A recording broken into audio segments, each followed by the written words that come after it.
What would you do if someone tried to destroy everything you'd built?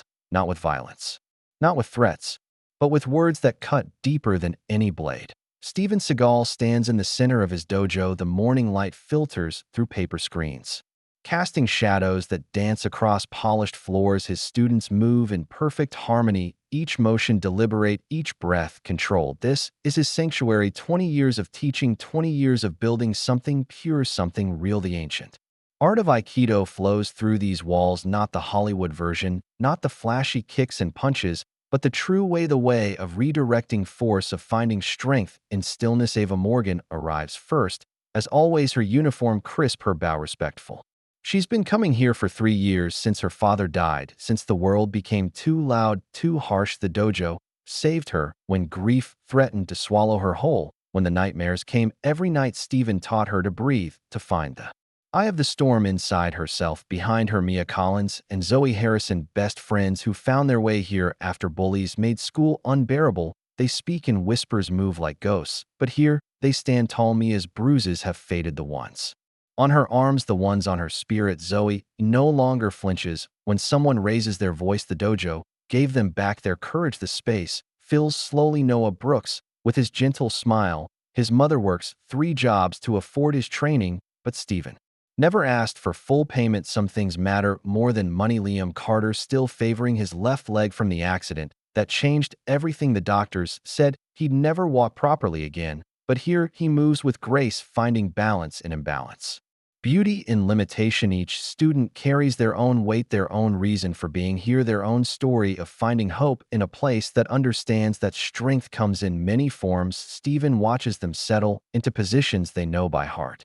The ritual begins, the meditation, the breathing, the slow unfurling of ancient movements. This is not about fighting, this is about finding peace in a world that forgot what peace means. The walls hold memories of breakthrough moments, of tears shed in safety, of laughter shared without judgment, of young people discovering they are more than their scars. Pictures line the back wall, students from decades past, some now teaching their own children, some who found their way to college, to careers, to lives they never imagined possible. In the corner, an old katana rests in its wooden stand, not for show, not for intimidation, but as a reminder of what came before, of what endures. The blade belonged to his first teacher, Hiroshi Yamamoto, a man who survived war, who understood that true warriors fight for peace, not for glory. Before he died, Yamamoto-sensei pressed the sword into Steven's hands, told him stories of students who became teachers, of traditions that must not die, of responsibility that weighs more than any weapon. The morning progresses like countless mornings before Steven demonstrates a technique. The students mirror his movements, slowly, carefully learning not just the form, but the philosophy beneath. In Aikido, you don't meet force with force, you redirect it. You use your opponent's energy against them. You find the path of least resistance that leads to greatest effect. The door slams open, heavy boots on sacred ground. The harmony shatters like glass hitting concrete. Ethan Blake strides in 6 feet of swagger and expensive cologne. His suit costs more than most people make in a month. His smile never reaches his eyes. Behind him follow 3 men, clipboards and cameras, the smell of litigation. I'm here to serve notice, he announces to the room, like he's doing them a favor. This property has been sold. You have 30 days to vacate. The students freeze mid-movement, mid-breath. 20 years of careful cultivation about to be bulldozed for what? A parking lot. Blake continues, his voice echoing off walls that have heard nothing but respect for 2 decades. The city needs revenue. This little hobby of yours doesn't generate enough tax income. Steven doesn't move, doesn't speak. His hands rest at his sides, but Ava sees his fingers, the slight tremor, the controlled breathing. He's not angry. He's something deeper, something quieter, something more dangerous. You can't do this, Mia whispers, her voice breaking. We have nowhere else to go. This place saved my life. Blake turns to her, his smile sharpening like a blade, finding its target. Find a gym, get a membership. This isn't the only place in town to play. Dress up and wave your hands around. The words hang in the air, poison spreading through sacred space. Zoe steps closer to Mia. Noah's hands clench into fists. Liam looks like he might cry, but Steven remains perfectly still. His eyes never leave Blake's face. In Aikido, the greatest victories come not from striking, but from waiting for your opponent to defeat themselves. Blake mistakes the silence for weakness. He pulls out his phone, starts recording. I want this on the record. He says to his associates these people are trespassing. As of right now, the camera sweeps across the room, capturing faces. Capturing fear, capturing the moment when everything changes, but also capturing something else, something Blake can't see, the way Steven's students move closer together, the way their fear transforms into something harder, something united. Steven finally moves one step forward. His voice, when it comes, is barely above a whisper, but every person in that room hears every word. "Be making a mistake, mister." Blake laughs, the sound harsh against the soft acoustics of a place built for harmony. Am I? Or am I just doing business? Steven's eyes never waver, never blink. His gaze moves to the katana, then back to Blake. The businessman follows his look. Sees the sword, his smile becomes predatory. What's that? Some kind of threat? You planning to go samurai on me? Steven doesn't answer because some questions don't deserve words. Only time reveals truth, only patience unveils justice. The standoff stretches. Seconds becoming minutes, the students watching two men facing each other, one loud and proud, one quiet and certain. Blake's phone buzzes, a text message. His expression shifts just slightly enough for someone trained in reading people to notice. He puts the phone away, clears his throat. 30 days, he repeats, but the authority in his voice has cracked just a little, like ice beginning to thaw. As he turns to leave, his men following, Steven speaks once more, mister. Blake stops, doesn't turn around, but his shoulders tense. This isn't over, Steven says, not anger, not fear, just certainty, like sunrise, like gravity, like truth itself. The door closes, the dojo falls silent. 20 years of peace shattered in 20 minutes, but in the silence something else stirs, something Blake couldn't see, couldn't measure, couldn't buy. The quiet strength of people who know that sometimes the greatest battles are won without throwing a single punch. The next morning arrives.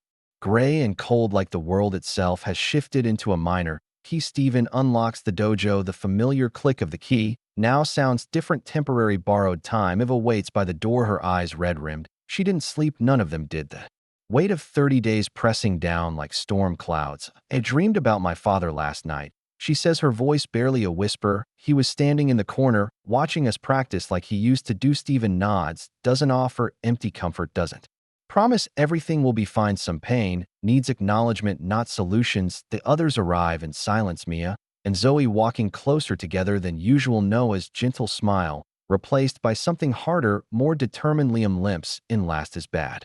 Leg worse today, stress making old injuries scream louder. But he's here, that's what matters. They begin their morning ritual, but the movements feel different, heavier, like practicing a funeral dance for something still breathing. Steven watches them.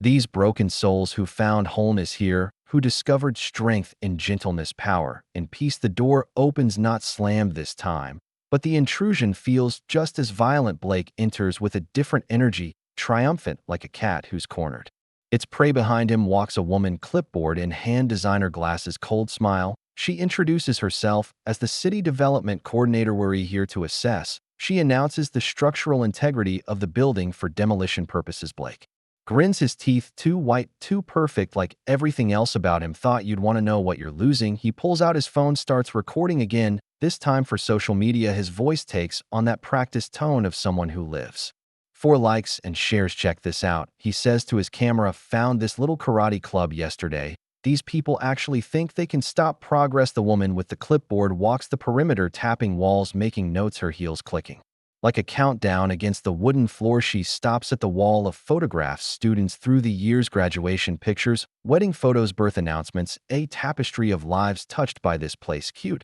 she says, her voice flat, like looking at museum pieces from a civilization she never understood. Blake zooms in with his camera on individual faces in the pictures, making commentary for his followers. Look at this one, he says, pointing at a photo of a young man in military uniform. Probably learned his moves here before shipping out. Steven's jaw tightens. That young man, Private Marcus Chin, never came home from Afghanistan. His parents still send Christmas cards. The woman continues her assessment, marking structural points for destruction. Each note, she takes a small death of memory. Meanwhile, Blake treats the whole thing like entertainment, performance art for his online audience. He approaches the students, still trying to practice, still trying to maintain some dignity in the face of humiliation. What's your deal? He asks Ava, his camera trained on her like a weapon. You some kind of martial arts expert? Ava freezes mid-movement, the attention, like a spotlight burning her skin. She's not used to cameras, to strangers, to having her healing turned into content for someone else's amusement. She starts, then stops, the words caught in her throat. Blake moves closer, sensing weakness. Come on, don't be shy, show us what you've learned. Break some boards, kick something. The other students form a protective circle around Ava without being asked. Without discussion, just instinct. Mia steps forward, her voice shaking, but determined. Leave her alone. Blake swings his camera toward Mia, his grin widening. Oh, we've got a tough one. What's your story? Let me guess, daddy issues. The words hit like a physical blow. Mia's face crumples for just a moment before she rebuilds her defenses. Zoe puts an arm around her friend, her own eyes blazing with protective fury. But what can they do?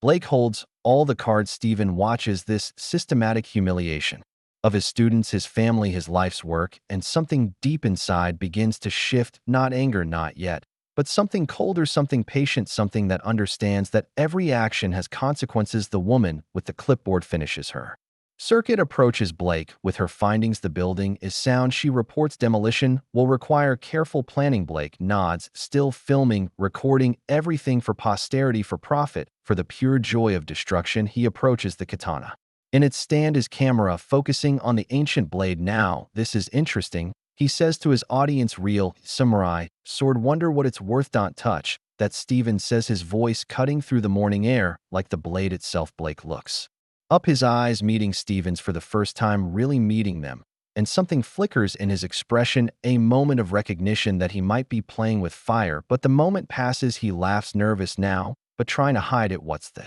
matter? Afraid I'll break your little toy?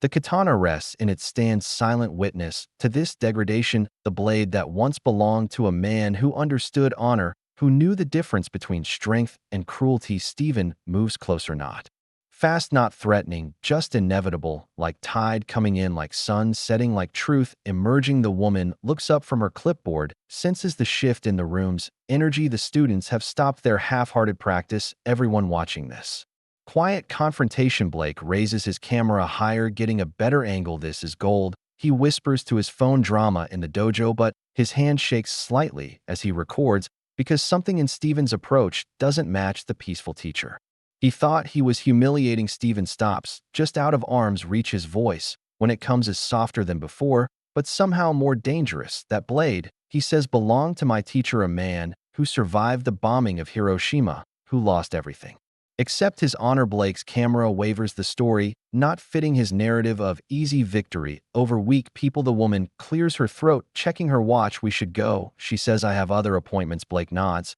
but doesn't move, still filming, still trying to capture something he can use against this man who refuses to break. Steven looks directly into the camera, his eyes steady, unblinking, speaking not to Blake, but to whoever might watch this later. Some things, he says, are worth more than money, worth more than progress, worth more than whatever you think you're building here. The silence stretches long enough for everyone to hear the sound of something shifting. Blake lowers his camera, his bravado cracking like ice in spring wheel. Be back, he says, but the authority is gone from his voice. As they leave, the dojo feels different again, not defeated, but awakened, like something that was sleeping has opened its eyes. Steven turns to his students who stand in their protective circle around each other, and he sees what Blake missed, what the woman with her clipboard could never measure, the thing that can't be demolished, can't be bought, can't be mocked into submission. Family forged in struggle, tempered in respect, stronger than any building could ever. Beta harassment begins the next day, like clockwork, like a disease spreading through their small sanctuary. Blake's video has gone viral, 200,000 views, and climbing, comments flooding in, most of them cruel, most of them missing the point entirely. Ava finds it first, her hands shaking as she scrolls through the digital mob, strangers making jokes about her grief, about her healing, about the place that saved her life. Look at these weirdos, one comment reads. Playing ninja in their little costumes, get a real job. Another suggests that Steven is probably running some kind of cult, that the students are brainwashed. Dangerous. Mia discovers screenshots of her face turned into memes, her moment of pain transformed into internet entertainment, her protective walls crumbling. Again, the phone calls start at the dojo, at Steven's home. Prank calls, threats, people claiming to be reporters wanting statements about the crazy karate teacher who thinks he can stop progress. Blake appears on a local morning show explaining his vision for the neighborhood: modern development, economic growth, tax revenue, all the buzzwords that make destruction sound like salvation. A host asks about the resistance from the martial arts school. Blake laughs dismissive, they're just stuck in the past. He says unable to adapt to the modern world. Meanwhile, at the dojo, Steven arrives early to find graffiti spray painted across the front windows, crude words, childish insults, but the intent is clear. He cleans it off in silence, his movements precise, meditative. Like this too is part of the practice. The students trickle in, each carrying their own burden of digital shame, of public humiliation, of watching their refuge become a punchline. Noah's mother calls, says maybe he should take a break from the dojo until things settle down, her voice tight with worry. Other parents follow, pressure mounting from employers, from neighbors, from people who saw the viral video and decided they knew the whole story. Liam's physical therapist suggests he find a different form of rehabilitation, something less controversial, less public. The walls are closing in from all sides, not just Blake's legal notice, but social pressure, digital harassment, the weight of a world that turns pain into entertainment. Steven watches his students struggle with this new reality, where their healing has become a spectacle, where their privacy has been violated for profit. But there's something else, something Blake and his followers haven't noticed. In the corner by the maintenance closet, an old man sweeps the floors, waters the plants, empties the trash every day for 20 years. His name is Marcus, right? 78 years old, widowed, lives alone in a small apartment 6 blocks away. He never speaks during classes, never interrupts, never asks for anything. But he's always there, moving quietly through the space like a ghost who chose to stay. The students barely notice him. He's part of the furniture, part of the routine, the janitor, the groundskeeper, the invisible man who keeps their world clean and functioning. But Marcus sees everything, has seen everything for 2 decades. He watched Ava arrive broken, watched her slowly piece herself back together. Through discipline, through community, through finding strength in stillness. He saw Mia flinch at every raised voice, every sudden movement, until the dojo taught her she was safe, she was valued, she was home. He witnessed Noah discover confidence, Liam find balance, Zoe learned to trust, all of them growing into versions of themselves they never imagined possible. Marcus knows what this place means, not from watching Blake's viral video, but from 2 decades of quiet observation of lives transformed. One breath at a time. When the graffiti appears, Marcus is there with cleaning supplies before Steven arrives, working in the pre-dawn darkness like a guardian angel who carries mops instead of swords. When the prank calls come, Marcus answers, sometimes his voice gravelly from decades of smoking. He quit 10 years ago, but the damage to his throat remains. Wrong number, he tells the harassers, his tone so convincing, so matter-of-fact that they actually hang up, confused. The students don't know about Marcus's intervention, don't see him intercepting some of the worst phone calls, deflecting some of the cruelest attention. But Steven notices the way certain problems seem to solve themselves, the way the harassment never quite reaches the levels it should. One morning, Steven arrives to find Marcus sitting on the front steps, a thermos of coffee in his weathered hands, his maintenance uniform neat. As always, despite his age, they sit together in companionable silence, 2 men who understand that sometimes the most important work happens in the margins, in the spaces between words. Marcus speaks first, his voice rough but certain. 47 years, I worked construction, built half the buildings in this city. Steven nods, waiting. Seen a lot of places go up, he continues, seen a lot come down, but this one matters.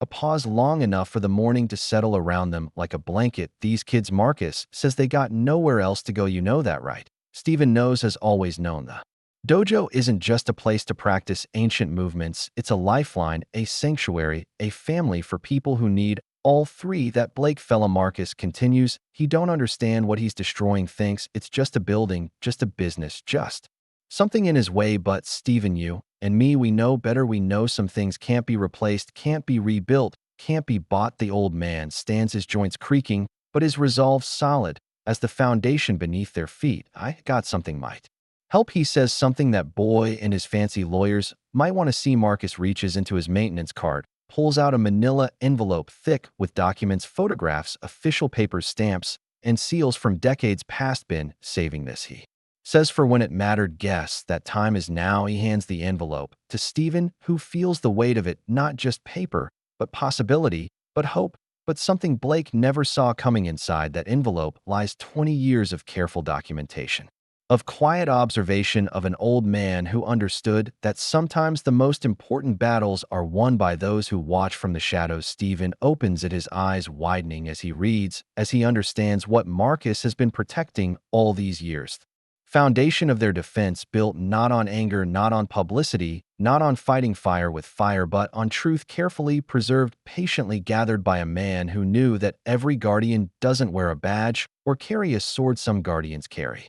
Mops, and remember everything, the envelope contains more than Stephen ever imagined, photographs dating back to the dojo's opening, not just of classes, but of the building itself, the foundation, the electrical work, the permits, the inspections. Marcus had photographed everything, every corner, every beam, every wire with the methodical precision of a man who spent his life in construction, who understood that details matter, that truth lives in the margins. There are letters, carbon copies of correspondence between the city and the previous owner, documents that Blake never mentioned, never disclosed, never wanted anyone to see. Stephen reads through the night, his coffee growing cold, as the magnitude of Marcus's documentation becomes clear. The old man kept records like a court reporter, like a historian, like someone who knew that someday the truth would be the only weapon that mattered. But even armed with this information, Stephen can feel the walls closing in around his students, around their sanctuary. Around 20 years of careful building, the harassment escalates daily. Now, Ava stops coming to morning classes, her mother worried about the attention, about the strangers who found their address online. Mia's grades drop as she spends her nights reading cruel comments about her breakdown, about her tears, about her weakness, turned into entertainment. Zoe tries to stay strong for her friend, but the pressure cracks. Everyone eventually. Noah's mother pulls him out after someone follows him home from the dojo, taking pictures for another viral post. Stephen finds himself teaching smaller groups, empty spaces where laughter used to echo, where healing used to happen. The local news picks up the story, but not the version Stephen hoped. For they interview Blake, give him a platform to explain his vision, his progress, his economic benefits. They mention the dojo as an afterthought, a footnote in the story of modern development, old traditions making way for new realities. The reporter, a young woman with ambitious eyes and a deadline to meet, doesn't understand what she's covering, doesn't see the lives being crushed beneath the weight of progress. She interviews a few students, but edits their words to sound naive, resistant to change, clinging to the past like children who won't let go of broken toys. The story airs during the dinner hour, when people are tired from their day, ready to be entertained by someone else's misfortune. Blake comes across reasonable, sympathetic.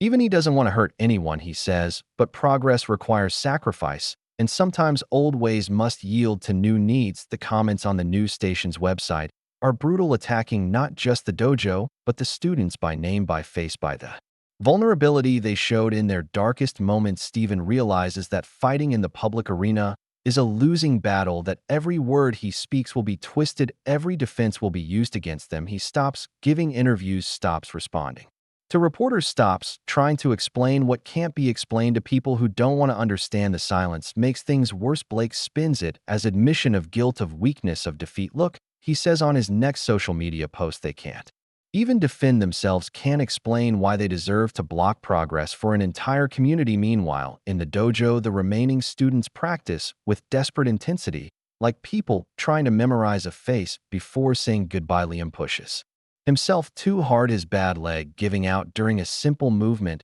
He falls hard against the wooden floor and for a moment lies there, not moving, not breathing, just broken. Stephen kneels beside him, checking for injury, but the damage isn't physical.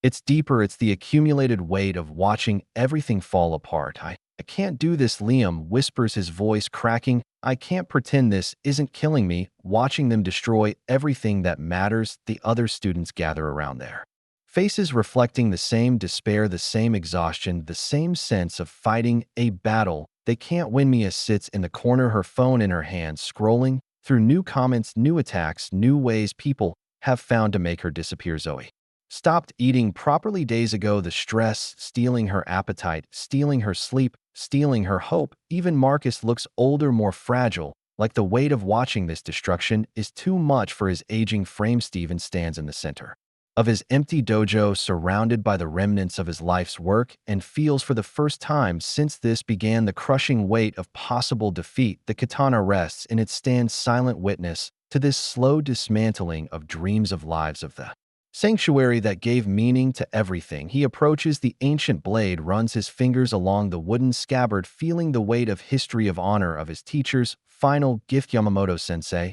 survived the bombing of Hiroshima, lost his family, his home, his entire world, but never lost his belief that some things are worth protecting. What would you do? Stephen asks. The empty air, the silent sword, the memory of a man who understood that the hardest battles are fought not with weapons but with will. The blade offers no answer, only the weight of responsibility, the burden of choice, the knowledge that sometimes the only way to save what you love is to risk losing everything. Outside, the city continues its relentless march toward tomorrow, toward progress, toward a future that has no room for ancient wisdom, for quiet strength, for the kind of healing that happens one breath at a time. Blake's deadline looms like a storm on the horizon, 23 days and counting until the bulldozers come. But in the envelope Marcus gave him, Stephen knows there are secrets that could change everything, documents that reveal the truth Blake never wanted anyone to discover. The question is whether he has the strength to use them, whether his students can survive the battle that's coming, whether some wars are worth fighting even when victory seems impossible. Stephen looks at the katana one more time, then carefully, deliberately removes it from its stand for the first time in 20 years. Not to threaten, not to intimidate, but to remember what it means to be a guardian of something sacred. The blade catches the light, like truth finally ready to be revealed. That night, Stephen spreads Marcus's documents across his kitchen table under the harsh fluorescent light, like a detective piecing together a decades-old crime. The photographs tell a story. Blake never wanted anyone to read pictures of the original construction permits from 1987, when the building was first converted from a warehouse to commercial space, but something doesn't match the official records Blake presented to the city council. The foundation in Marcus's photos shows structural modifications that were never properly documented, never properly inspected, never properly approved. Stephen's hands shake as he realizes what he's looking at: evidence of corner cutting, of bribes, of regulatory capture going back 37 years. The building that Blake claims is structurally unsound, requiring demolition, was actually reinforced beyond city standards by Marcus himself during his construction days. Every beam, every support, every critical junction photographed and documented by a man who understood that shoddy work kills people. But there's more: carbon copies of letters between the original developer and city officials, payments disguised as consulting fees, inspections that never actually happened, a web of corruption that Blake either inherited or continues. Stephen finds a letter dated 3 months ago from Blake's company to the same city officials, the same pattern, the same arrangements, the same willingness to bend rules for profit. The dojo isn't being demolished for structural reasons or even for a parking lot. T's being demolished to hide evidence of decades of illegal construction throughout the neighborhood. Blake's development isn't about progress, it's about covering tracks, burying history, erasing proof of systematic fraud. Stephen photographs every document, uploads them to secure cloud storage, makes copies upon copies upon copies. Then he sits back in his chair, feeling the weight of terrible knowledge. This information could destroy Blake, could expose the corruption, could save the dojo, but using it would mean war, not the quiet resistance he's been offering, but full-scale legal and media combat. And wars have casualties. His students have suffered enough, have been exposed to enough cruelty, enough harassment, enough pain. What would exposing this do to them? Would it bring more attention? More cameras? More strangers digging through their private lives? Stephen knows that once you light this fuse, there's no going back, no controlling the explosion, no protecting the innocent from the shrapnel. He thinks of Ava, already driven away by the current level of public scrutiny. What would a full investigation do to her healing? He thinks of Mia, barely holding together under the weight of viral mockery. Could she survive becoming the face of an anti-corruption campaign? He thinks of Liam, lying broken on the dojo floor, not from his injury, but from watching everything fall apart. The easy answer is to release everything, let the truth burn down Blake's empire, let justice take its course. But Stephen has spent 20 years learning that the easy answer is rarely the right answer. He closes the manila envelope, seals it in a fireproof safe in his bedroom, and decides to wait to watch to see if Blake will give him another option, a quieter, Way to end this without destroying everyone in the process. The next morning, Stephen arrives at the dojo to find only 3 students waiting. Ava is gone. Noah is gone. Half of his life's work scattered to the winds. But Mia is there, her eyes red but determined. Zoe beside her, their friendship the anchor, keeping them both afloat, and Liam leaning heavily on his cane, but present, refusing to surrender. We know what you're thinking, Mia, says, her voice stronger than it's been in days. You're thinking about giving up, about letting them win. Stephen starts to protest, but she continues, we also know you're trying to protect us, trying to keep us safe from more pain. She steps forward, her small frame carrying more courage than most adults ever find. But we're not children, we're not victims, we're students of a man who taught us that strength comes from standing up for what's right. Zoe nods, her quiet voice adding weight to Mia's words. This place saved us, all of us, and if there's a way to save it, we want to help. Liam shifts his weight, wincing but resolute. Whatever you're hiding, whatever you're protecting us from, we can handle it. We're stronger than you think. Stephen looks at these 3 young people who've been through hell and chosen to stand in the fire rather than run from it. He sees in their faces the same determination that brought Yamamoto-sensei through the bombing, through the loss, through the rebuilding of his entire world, the same strength that carried Marcus right through 47 years of construction work, 20 years of quiet documentation, of patient preparation for this moment. And Stephen realizes that his job as their teacher isn't to shield them from the truth, but to prepare them to face it with dignity, with courage, with the knowledge that some battles are worth fighting even when the cost is high. He pulls out his phone, makes a call to a lawyer. He knows someone who specializes in municipal corruption, someone who understands that sometimes the biggest fights start in the smallest places. While he talks, the 3 students begin their morning practice, moving through the ancient forms with new purpose, new understanding of what they're really fighting for. Not just a building, not just a dojo, not just their sanctuary, but the principle that truth matters more than profit, that community matters more than development, that some things are sacred and worth defending. Marcus arrives for his morning cleaning, sees the determined faces, hears Stephen's phone conversation and nods. Once satisfied, spent 20 years waiting for this moment, when quiet documentation would become powerful ammunition, when an old man's patience would finally serve justice. The envelope waits in Stephen's safe, full of secrets that could change everything. But the real power, Stephen realizes, isn't in the documents, it's in the people who refuse to give up, who choose to stand together against the storm. Comment below where you're watching from and tell us, what would you do if your sanctuary was under attack? Would you fight, or would you find another way? The battle is just beginning, but for the first time since this started, Stephen feels like they might actually have a chance, not because they have secrets to expose, but because they have something Blake will never understand: the unbreakable bond between people who've learned to find strength in each other. Blake announces the demolition demonstration like a festival, like a celebration, like the grand opening of his own victory. The local news eats it up, a public relations masterpiece complete with hard hats, photo opportunities, and speeches about progress. City officials will be their local business leaders, the development coordinator with her clipboard and cold smile. Blake schedules it for next Friday, prime time, for maximum media coverage, maximum humiliation for anyone still clinging to the past. He sets up a podium in the street facing the dojo so the cameras can capture both his triumph and Stephen's defeat in the same frame. The invitation goes out on social media. Come see the future of our neighborhood. He posts with photos of his planned luxury condominiums, his underground parking, his vision of prosperity. The comments pour in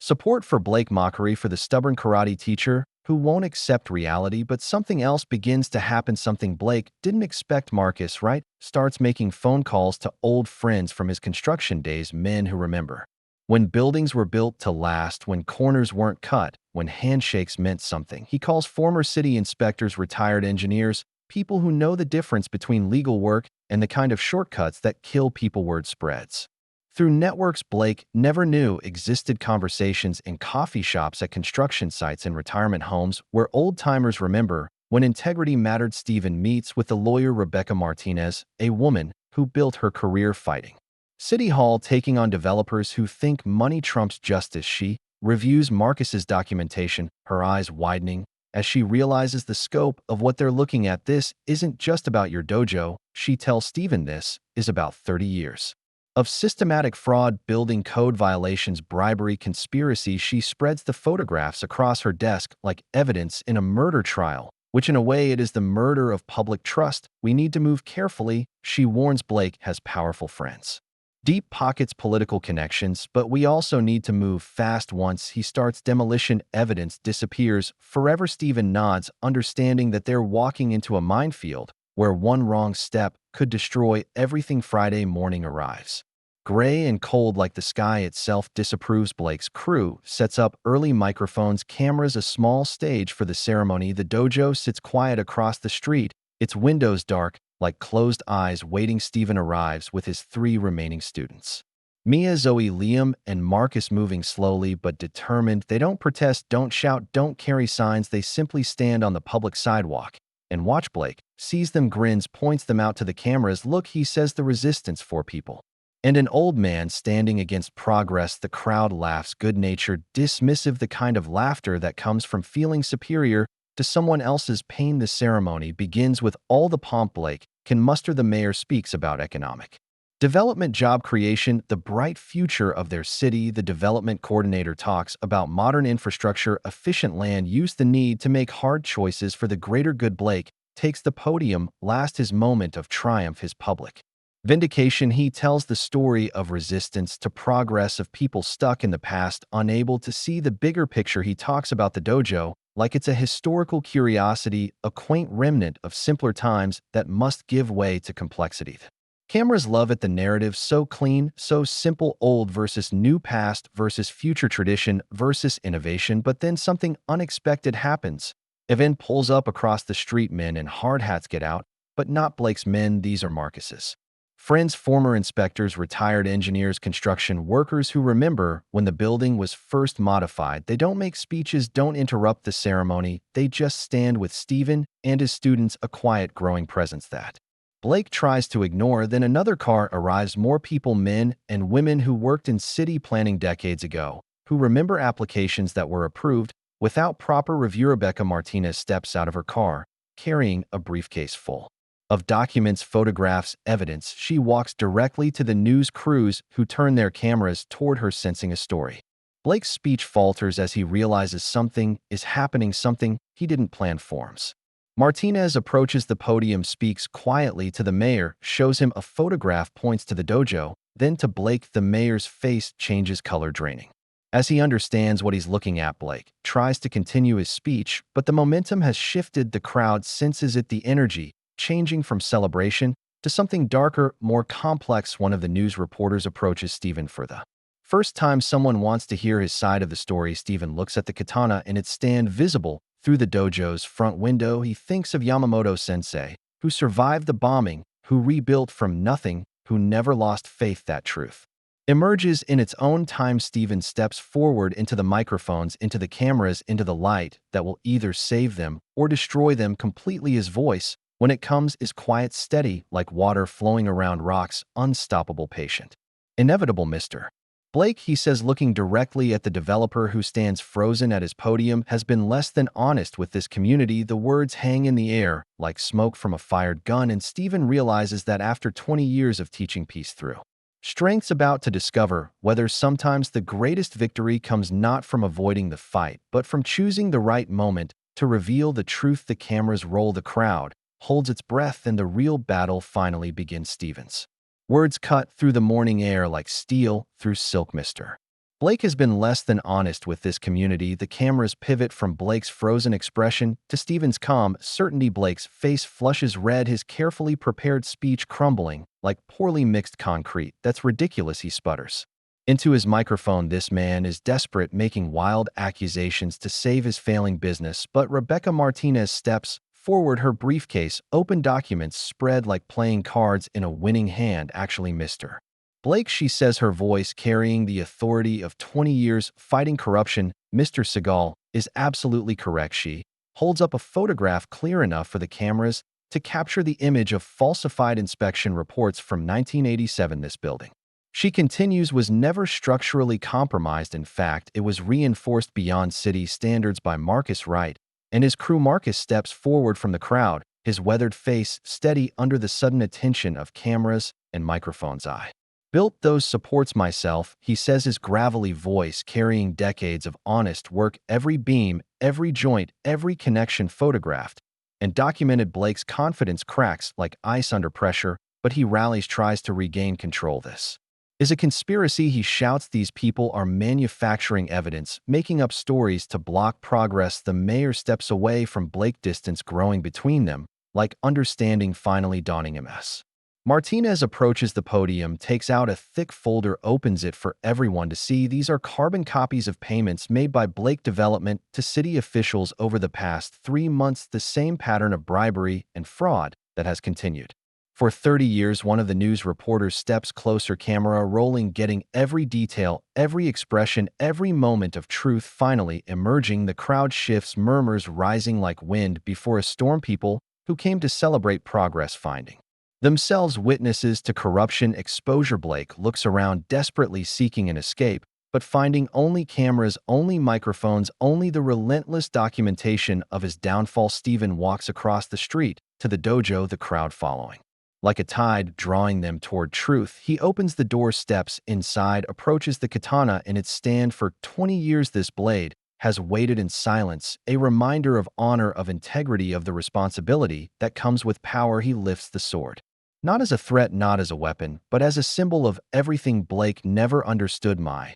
teacher Yamamoto-sensei, Steven says, his voice carrying to the crowd gathered outside, survived the bombing of Hiroshima. He lost everything, his family, his home, his world, but he never lost his belief that truth matters more than power. Steven holds the blade up to the light, the steel catching the morning sun, like justice finally finding its mark. This sword represents something Mr. Blake will never comprehend, the strength that comes from protecting others, not exploiting them. Blake tries one last desperate attack, pulling out his phone, starting to record. You see? He shouts to his diminishing audience, he's threatening me with a sword. This is exactly the kind of violence we need to stop, but the crowd has seen too much, learned too much, understood too much. They see a man holding a symbol of honor, not a weapon of violence. They see truth finally revealed after decades of lies. Steven carefully, reverently returns the katana to its stand. This building will remain, he says simply, quietly, with the certainty of mountains, of rivers, of truth itself, not because we fought for it, but because justice demands it. Rebecca Martinez hands her documents to the reporters, each page another nail in Blake's professional coffin. The mayor announces an immediate investigation into all Blake Development projects. Past and present city council members who were present for the ceremony begin making phone calls, distance growing between them and Blake like rats leaving a sinking ship. Blake stands alone at his podium, his microphone dead, his crew packing up equipment, his moment of triumph transformed into public humiliation. But Steven feels no satisfaction in another's defeat, only relief that truth has finally found its voice. His students, Mia, Zoe, Liam, approach, their faces showing not triumph, but something deeper, more lasting, understanding that they have witnessed something important, something that will shape them for the rest of their lives. The knowledge that standing for what's right sometimes requires patience, sometimes requires courage, sometimes requires faith that truth will emerge in its own time. Marcus Wright approaches Steven, his old eyes bright with satisfaction. 20 years, he says, I kept those records waiting for this moment. Steven nods, understanding that some guardians carry swords, some carry mops, some carry cameras, some carry the patience to wait for justice. The news crews pack up their equipment, but the story is just beginning. Investigation will follow, indictments will come, Blake's empire will crumble under the weight of truth. But for Steven and his students, the real victory isn't Blake's defeat, it's the knowledge that when everything seemed lost, when the powerful tried to crush the powerless, truth found a way to surface, justice found a way to prevail, community found a way to protect its own. The dojo stands unchanged, but everything else has shifted,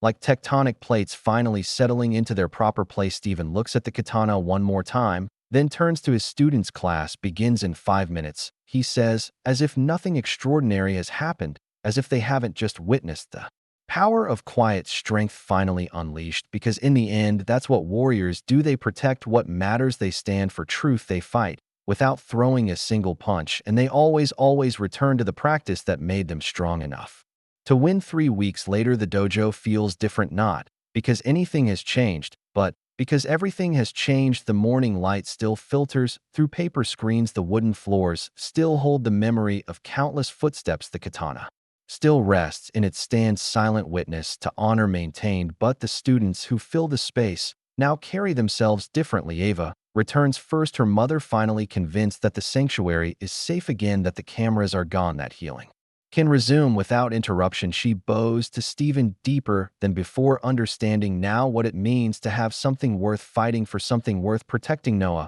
comes back with his mother's blessing, his gentle smile restored but tempered. With knowledge of how quickly peace can be threatened, new students begin appearing, words spreading through networks Blake never knew existed, people who heard the story, who understood that this place represents something rare, something necessary. A teenager whose father drinks too much, a woman whose husband left, a man who lost his job when the factory closed, each carrying their own weight, their own reason for seeking the kind of strength that doesn't come from violence. The local news follows up on the story, but differently now, with respect, with understanding of what they almost lost. The reporter, the young woman with ambitious eyes, returns this time to listen, not just to record. She interviews Stephen, but also Mia, Zoe, Liam, Marcus, each voice adding depth to a story that was never really about development or progress, was about community, about sanctuary, about the places where broken people learn to heal. The city council votes unanimously to designate the dojo as a historical landmark protected from future development pressure. Blake development dissolves under the weight of investigation, criminal charges, civil lawsuits from families whose homes were built with substandard materials, whose trust was betrayed for profit. Blake himself disappears from social media, from public view, from the conversation entirely. His viral video still exists, but the comments have changed, people apologizing for their initial reactions, for their cruel words, for their failure to understand, some asking how they can support the dojo, how they can learn what these students know about finding strength in stillness. Marcus Wright becomes something of a local celebrity, though he hates the attention. Reporters want to interview him about his role in exposing the corruption, but Marcus prefers his anonymity, his quiet work, his invisible guardianship. I just did my job, he tells anyone who asks, kept records like I was supposed to, nothing heroic about doing what's right. The mayor visits the dojo personally to apologize for the city's role in the near disaster. Stephen accepts the apology with the same grace he shows to students who struggle with difficult techniques. Mistakes are opportunities to learn, he says, to grow, to become better than we were. The real recognition comes not from officials or reporters, but from the community itself. A local artist paints a mural on the building next door depicting the ancient art of Aikido, the flowing movements that redirect force, transform conflict in a harmony. Children stop to look at the painted figures moving in eternal dance of balance and strength. Parents explain what happened here, how a small group of people stood against powerful forces and won not through violence, but through truth. A trophy case appears in the local library, filled with articles about the dojo's history, about Stephen's teaching, about the students who found their strength here. Photos of graduations, weddings, new babies, lives that continued because this place existed, because someone believed that healing matters more than profit. The case includes a replica of the ancient katana with a plaque explaining its significance, its symbolism, its reminder that true warriors fight for peace. School groups visit to learn about standing up to bullies, about finding strength in community, about the difference between power and force. Stephen watches these changes with quiet satisfaction, not because he won a battle, but because the victory created something larger than himself. The dojo thrives not just as a school, but as a symbol of what's possible when people refuse to surrender what matters. Marcus continues his work, his quiet presence, his invisible guardianship, but now others notice his contribution, his dedication, his example. The students, old and new, practice with deeper understanding of what they're learning, not just physical techniques, not just self-defense, but the philosophy that strength comes from protecting others, that victory comes from truth, that the greatest battles are won without throwing a punch. Late at night, when the dojo is empty, Stephen sometimes sits in meditation before the katana in its stand. He thinks of Yamamoto-sensei, who survived the unthinkable, who rebuilt from nothing, who understood that some things endure. He thinks of Marcus, who spent 20 years documenting truth, waiting for the moment when it would matter. He thinks of his students who chose to stand when standing was difficult, who chose truth when lies were easier. He understands that this victory wasn't his alone. It belonged to everyone who believed that some things are worth protecting, some places are worth saving, some battles are worth fighting, even when, especially when victory requires the courage to be still, to be patient, to wait for truth. To reveal itself, the katana rests in its stand silent, satisfied, knowing that honor once again has been served not through violence, not through anger, not through force, but through the quiet strength of people who understand that the greatest warriors are those who fight for peace and always know when not to draw the sword. 1 year later, the morning sun streams through the same paper screens, casting familiar shadows across floors that have witnessed transformation. Steven stands in the center of his dojo, watching 43 students move through ancient forms with grace born of understanding. Ava teaches a new class for young people who've lost parents, her own healing complete enough to guide others through the darkness she survived. Her voice carries the authority of someone who knows that pain can become purpose, that breaking can lead to rebuilding stronger than before. Mia and Zoe run the after-school program for children who need safe spaces to grow, to learn that strength doesn't require loudness, that power doesn't demand cruelty. They move with confidence, now their friendship deepened by shared struggle,